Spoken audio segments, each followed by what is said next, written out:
In fact, the commodities that allow us to increase temperature are doing nothing but increasing. So coal, oil, and gasoline, whatever in terms of industry you would use to increase temperature are very expensive. So it's definitely a second choice. However, it works for sure. For every 10 degrees Celsius rise in temperature, you double the rate. That's incredible. However, what are you talking about? You're talking about huge industrial vats of chemicals. So it would take huge outlays of energy to raise the temperature 10 degrees. However, for sure it works. And it works on the same principle as concentration, that you're increasing the number of collisions.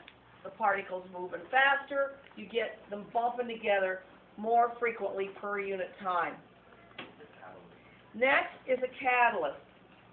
Catalysts do not increase the frequency, but they increase efficiency of collision. Catalysts, do you remember this from biology? You talked about catalysts. Organic catalysts are called enzymes. Do you remember that? Mm-hmm. Catalysts are substances that cause a reaction without being changed themselves. So you got two big organic molecules, big, long chains. They can bump each other all kinds of different ways, but there's only one way that a reaction will occur. So what a catalyst does, let me draw this on the board for you, because it's pretty cool.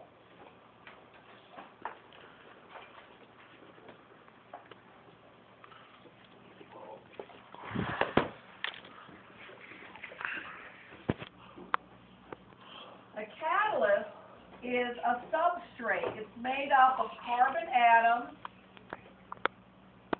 So you got a carbon chain like this, and then you got a carbon sticking up here, and more carbons, and carbon chains sticking up here. And this is a catalyst. This is an enzyme, an organic catalyst. It doesn't make the reaction happen more often. It does ensure that if you have two organic molecules and the only place they can bond is their end carbon, instead of having them hit each other all over the place, when they sit on top of this thing, it fits them like this. Here's this one, carbon to carbon to carbon. It's got one sticking down here. It fits this perfectly. And then the other one that you want to bond to is shaped like this.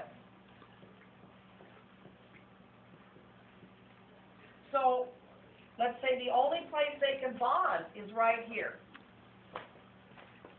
Well, these two things could bump each other all over the place. But to ensure that they face each other perfectly in bond, when they sit on top of this enzyme, their bonding surfaces are perfectly aligned. So it helps with the efficiency of it. They're lined up perfectly. Doesn't mean it'll happen more often, but it means that they line up perfectly to make the reaction happen. Now, we say that without being consumed themselves, and we use catalysts over and over, because when these bond and break away, two more can come on and bond. And then they leave, and two more can come on and bond. But this is the deal. Every time they break away, there's a chance of them snapping one of these carbons off. So do catalysts wear out? Yeah, they wear out. They can be used about 25 to 50 times, depending on how complicated they are. So yeah, it works. But now you got another problem. Catalysts themselves are expensive, because now not only do you need to use the things that you're actually using and trying to get bond, you have to synthesize this. So factories that can't do it with concentration